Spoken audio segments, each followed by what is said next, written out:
Hello, welcome to Rethinking Intervention. This is Emily Freitag at Instruction Partners, and I am so delighted to be joined today by Dr. Gholdy Muhammad, Associate Professor of Language and Literacy at Georgia State University and Director of the GSU Center for Urban Literacy Clinic. I got that wrong, didn't I? It's the GSU Urban Literacy Clinic. Yes. There we go. And also with my colleague, Nicole Knight Justice here at Instruction Partners. Dr. Muhammad, we are just thrilled to be in conversation with you, and your book, Cultivating Genius, really has been an inspiration to our team in so many ways. So we're excited to be in conversation to learn more about your research and what lessons you think it holds for educators in the years to come. Welcome to Rethinking Intervention. Thank you, Emily. Thank you, Nicole. I'm so happy to be with you too. So we start all of these just hearing from you with a story from your own journey as a learner and what that has taught you about learning. Yeah, so there's so many things in my life that has gotten me to where I am today. I've always wanted to teach, to learn, to inspire myself, to inspire youth since I was a kid. I love my education that I received at Banneker Elementary School, Mm-hmm. Benjamin Banneker in Gary, Indiana. The teachers were just so loving and so kind. And so, they called me by Gholnecsar, and everything felt like it was for me. And so, I'm always grateful and inspired by the education I received in Gary, Indiana. Um, and my roots in Islam inspires me to do this work with teaching and learning. I'm inspired every day by youth and the potential in their eyes, Mm-hmm. the magnificent teachers I work with and I hear from and I learn from every day, who are doing the hard work. All of this is really informs my thinking, and my focus on literacy and history is very special Mm-hmm. to me because literacy brings me so much joy. I know what literacy has, the purpose and power of literacy, and what it's done to my life. I've seen what it's done to others. But when I study the history of literacy and the history of education among Black people, it is such a genius there. It's such a joy. It's such an inspiration. I used to write poetry back to them when I would read Black newspapers in the 19th century. I would like write poetry to them. Mm-hmm. I was like in love with their words and their language and their spirits and their abolitionist ways. And so it is the history and the excellence of our people that got me started really doing this work, and that keeps me going. Mm-hmm. Well, take us into your research a bit. It is studying the literary circles of 19th century abolitionist communities. What what do you feel like we can and should draw from their example in this moment? Well, Black literary society started in the early 1800s with brothers and sisters who had some freedoms and some liberties in Mm-hmm. the Northeast part of our country compared to brothers and sisters of the South, right?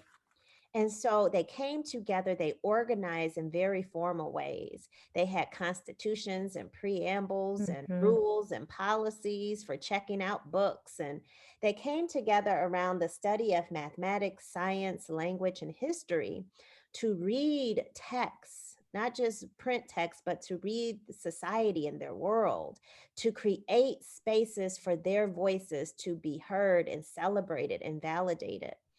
And not only did they read and write, but they held public lectures and debates. And they had these abolitionist and strategic and humanizing plans Mm-hmm. to improve the social conditions of Black people and for all people.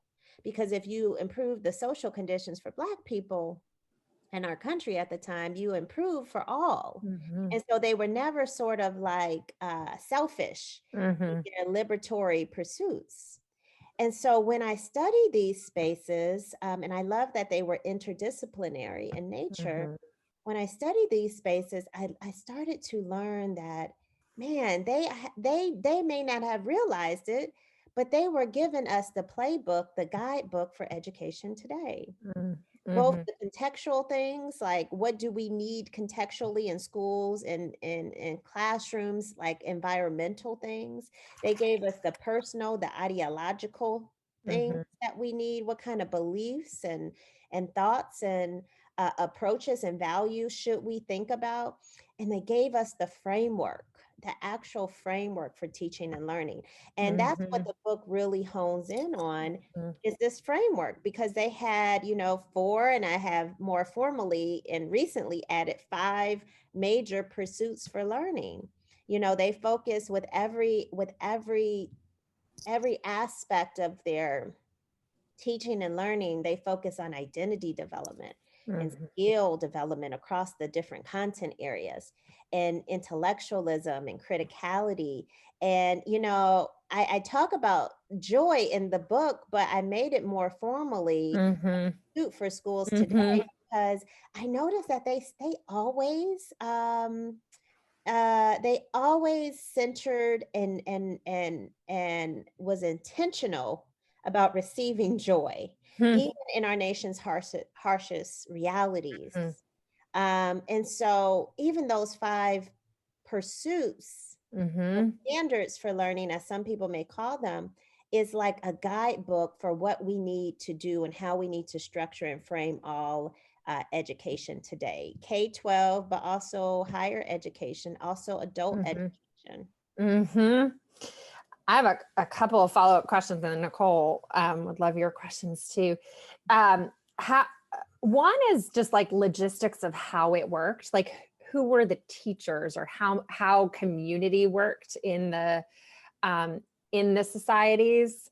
Um, and then the second is what do you see showing up in schools today, and what do you see just not? So how it worked. It started with just a few people coming together saying, like, we need to organize, right? Mhm. That's how a lot of organizations started. Mhm. Now, Mhm. before literary societies, imagine like you have literary societies in the middle. Before that, you have benevolent societies, moral societies, Mhm. anti-slavery societies, and lots of different organizations that really got at the mind, the religion Mhm. character, and the moral character of folks. And so after literary societies, you had Black sororities and fraternities emerge Mhm. in the early Mhm. 1900s. Now, how it worked is they would get together and they would, how we do social media blasts and things to get people to come together. This is around the same time, like in 1827, where they started newspapers. Mhm. So they started to develop with the Freedom's Journal, the first newspaper that became an outlet and a platform to get the word out. And so I Mhm. remember like one call for Black women to galvanize and come together, other Black women to start their own literary societies. It said, we need to induce our colored sisters to follow our example. That was their way of saying, like, start your own literary society in Mhm. your town and in your town, in your town. And that's what happened. Mhm. Membership was small and it was large, and they would do this. And it was a form of collectivism, of like, let's Mhm. transform together. And they had membership dues, and Mhm. most of their money went to books and libraries. Mhm. And they had expectations, right? Even when you checked out a book, you had to give, in some societies, you had to give like a short lecture about the book Mhm. before you Mhm. returned it, just in case other members. So it was always like this flame of improvement. That's their language. Mhm. It was like a social responsibility for one another. Now, when we compare that to schools today, and I do that a lot in the book, I make this Yeah. comparison. It's all about individualism and competition. And Mm-hmm. in literary societies, it was about a sociocentric way, a collectivism and social responsibility for each other. It wasn't about Mm-hmm. competition. It was like your triumph is my triumph. We triumph together. This isn't a competition for justice. And so Mm-hmm. I also see in schools, like libraries are treated differently. You Mm-hmm. know, everything was built around a library in a literary society. In some schools, it's like the library is the last thing to be funded or considered. And we know that it was the heart, the nucleus, the center Mm-hmm. of all pursuits historically. Mm-hmm. You know, we learned that identity mattered first and foremost, Mm-hmm. and sometimes identity or race or anything anti-racism feels like an add-on, like a tokenized way in Mm-hmm. schools. And you know, most importantly, we had culturally responsiveness historically, and we don't have it in our standards, in most of our adopted curriculum, in our teacher evaluation, and in our assessments. We did Mm-hmm. not hold assessments to be the final goal. The final goal was a quality and joyful life. It Mm-hmm. wasn't to pass a test. Mm-hmm. Now, they could pass tests, Mm-hmm. certainly, but it was not something, you know, it's kind of like when I was getting tenure. My goal was never tenure. My Mm-hmm. goal was to do righteousness by communities and youth and teachers. That was the goal. Of course, I can get tenure along the way, but there are some professors who wake up every day. It's like, how can I get tenure? That's Mm-hmm. like teachers who wake up every day and say, how can my students pass the test? Mm-hmm. That's not Mm-hmm. the goal. And you're going to lose a sense of a purpose when you have that as Mm-hmm. as the central goal or the ultimate goal. Absolutely. Absolutely. And this makes me think about how we create the shift, right? Because it feels like, for even the example that you just provided, right? There is something internally, there is something inherently inside of you that says, I want to do this work for the betterment of others. And I recognize that there is a centering that must occur in order for me to make sure that I am doing right by other people, right? I've got to put those Mm-hmm. people at the center of the work. Mhm. And that looks so different from how schools are operationalized right now, how money is made, how decisions are made. And so, what is it going to even take to make a shift like that occur? Even as I'm reading the framework, right, I'm like, there is such an underlying mindset that has to exist in order to lift up what it is that we're talking about right now. And there are so many who do not hold that place, who do not hold that idea, who do not hold the I want to do righteous work. Or don't know what it even looks like, right? So what does it look like? What would we need in order to even begin to have that shift? Is it something that can exist within the current structure that is? Yeah. Is it something I've heard you in other spaces say, like, we gotta build some new stuff? We do. We That got, look you know, like? in my mind, it's very simple for the US Department of Education, their administration, of what they have to do. They have to ask themselves, do they want to continue to profit and let society members profit off the failure of Black and Brown children, or do they want to really be for all?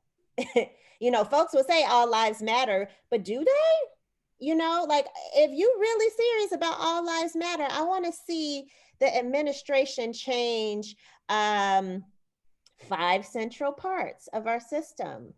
That's what I'm saying. It may be more for others, but all we need is, it can be this simple, is to get a team together to write new learning standards that are embedded in identity, in skill development, in intellectualism, in joy, in criticality. We have the mind power to do this. We can do this in a month per content area. I know, because I've started to rewrite the Common Core standards for ELA.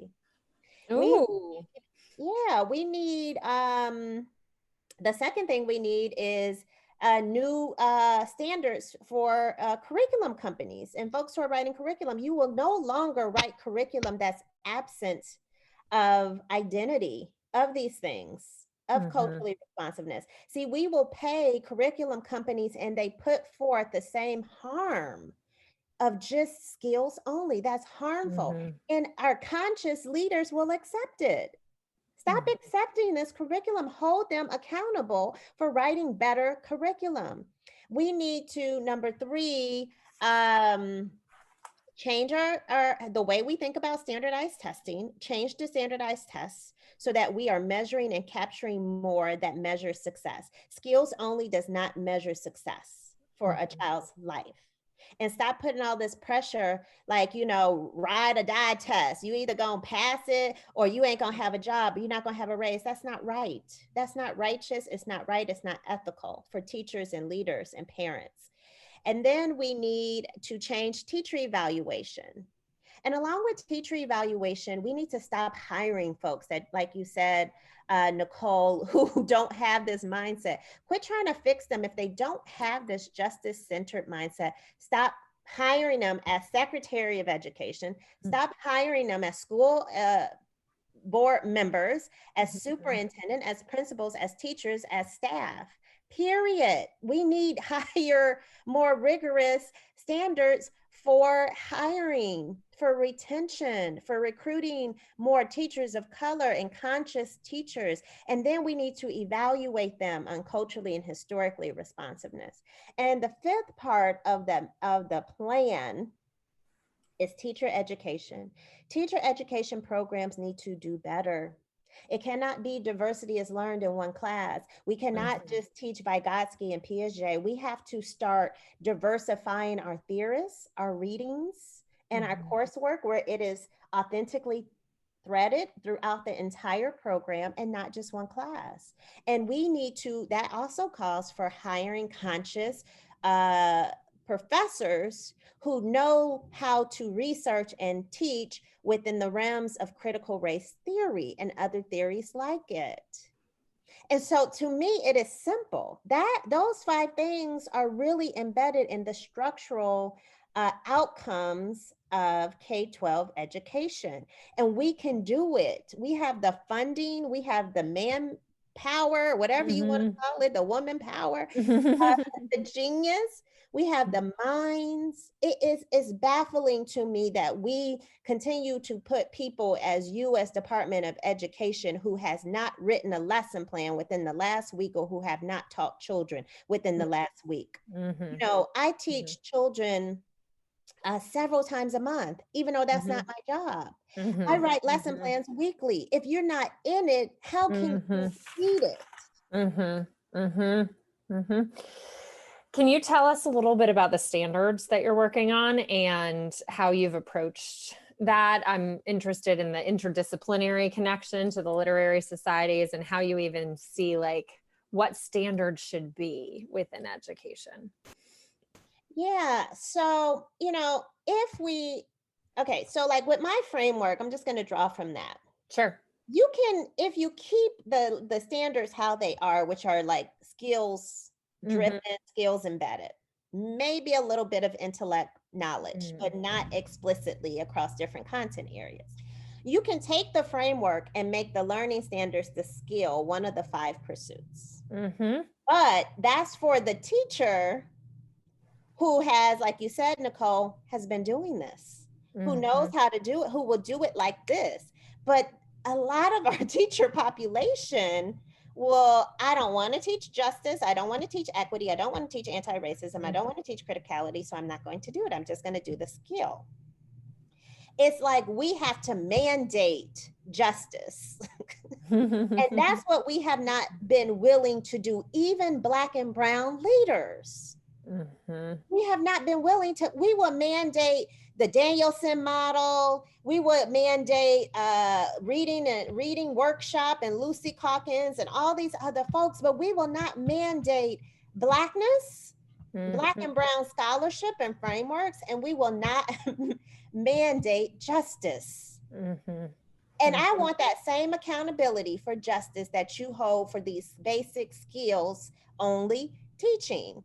And so you can take a standard, you can take any standard and connect it. Let's say the standard is like writing, something related to writing.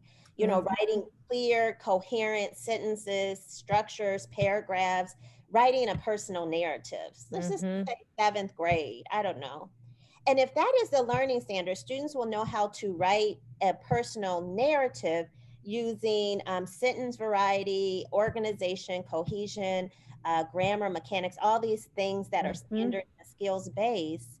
You can add an identity goal. Students will determine a moment in their life where they experienced change or discovered something new and beautiful about themselves. That's identity goal. Your intellectual goal can be a number of things. They can understand a new concept within a personal narrative. I have my students write community personal narratives where they have to write a personal narrative about their community. And the intellectual goal can be students will understand the importance of communities within people of color, and you can study different cultures, what community has meant to them, Islamic culture, Latinx culture, those cultures that are very communal. Criticality, students can learn, criticality is always rooted in liberation. Students will learn those kind of internal or sociological, economic things that can prohibit one from success or what they had to overcome to reach that goal that they wrote about in their personal narrative, because that's the liberation of the self. And joy can be how community and my community gives me joy. And so to me, it is simple. It's simple because I love curriculum. I know my content. I'm a scholar of my content area. And when you're a scholar of your content area, you can take anything and connect it to anything. To anything. So I appreciate your framework for sort of Secretary Muhammad's plan for education. I'd love to also hear at a teacher view. I think teachers right now are working so hard and doing so much to try to meet the moment, getting a lot of messages about learning loss. And this whole series is really rooted in trying to make sure that our response to the exacerbated inequity doesn't actually further inequity from there. And so as a teacher, what are some things that you think, like what counter messages maybe would you offer, and or what would you hope teachers kind of hold on to as these are things we know work? Your framework may be the answer to that. And these are the things that people may be telling you to do, but actually we know these don't work. So you're saying, like, what are the things that we actually know that don't work? We know that we know that the Common Core standards, the assessments, the adopted curriculum, I'm going to go back to those areas, and teacher evaluation doesn't work. Because if it did, wouldn't we have, and if these tests, like the NAEP data, if it was so true and accurate, why do we have 30-something% of American children proficient in reading? Something ain't working. 30% is not something to celebrate. If you got a 30% on a test, you probably wouldn't be like in triumph. You might be saying, like, I got some work to do. So it is something, what is not working is the system. Now we know if the system was a house, and if we look inside the house at practices, what's not working, we also know that teaching skills only isn't working. We know that not centering students' identities in their lives and making it relevant and responsive to their lives isn't working. We know that not connecting it to real social political issues where they don't know the purpose. I was talking to a colleague this morning, and he's working with computer science and relevancy for computer science. And the teacher did something with the stock market. And one of the girls said in the classroom said, this is not relevant to me. This is like for powerful white men. Why are we learning this in class? And Mm-hmm. so oftentimes teachers just say, well, because we just need to learn it. This is good for you. No, tell that girl why this will help her in her life, because it might not. Like, they're being honest with us. So we don't listen enough to the students, respect them enough in their minds and their questions and their thinking and their demands of us. And so that's the stuff that's not working. And you know, and then we can go, we know there is implicit harm. People call it implicit bias. But there is implicit harm that's happening in our schools, like being non-racist as a teacher, teaching skills only, not relating it to their lives, tokenizing cultures, such as putting a character in the book on, but not really the essence of the culture being taught. You know, those are all what I call implicit harms. A harm is a harm. And then, of course, we still have these more explicit harms, like slavery games and opt-out forms for Black History Month, and punishing children for loving themselves. And then the very harmful language that teachers say outright, that leaders say outright. These are the teachers that need to leave and be out. I don't know any other way of saying that. They do not, they are causing harm to our children. The implicit harm teachers, maybe you can work and train them, but if they still not getting it right, they need to go. To me, it's all plain and simple. I love it. I love the plain and simple. Difficult. We make it difficult. I think somebody from Scholastic was interviewing me, and she says, well, what do we need to do? I said, parents need to remove their children from that school. And I said, but that's not easy. What else would you say? I said, parents need to remove their children from that school. It becomes difficult. Nothing transformative is ever easy. Don't get me wrong. This work takes collaboration. It takes work, but we have people who know and who are doing it in communities. And what would happen if all the Black and brown parents took their children? We would have no schools. I bet you will get it right then. That's what we did historically. All we need to go back to Black history to give us the playbook of what to do. You are about to have me fall out this chair. About to start a shout break. In this moment, yes to everything, right? Yes to everything. What are you saying to the teacher who's in it right now, or the school leader who's in it right now, and all of these things absolutely need to change. All of these things need to happen, but like, they have kids today. What are you saying in the way of how we support folks who want to do this work right now in the context that they're in right now? And I always remind people, you got folks who are working on the structural stuff, and you got people who are working on the house and inside the house on the day-to-day. And you should, and we can do both at the same time. You know, I am working my hardest day-to-day on the structural things. And so what can teachers do right now is teaching culturally responsive, historically responsive ways. That's why I gave and offered the model, because I wanted them to say, okay, well, my curriculum already gives me the skill goal, the knowledge or intellectual goal. Now let me develop other pursuits around it.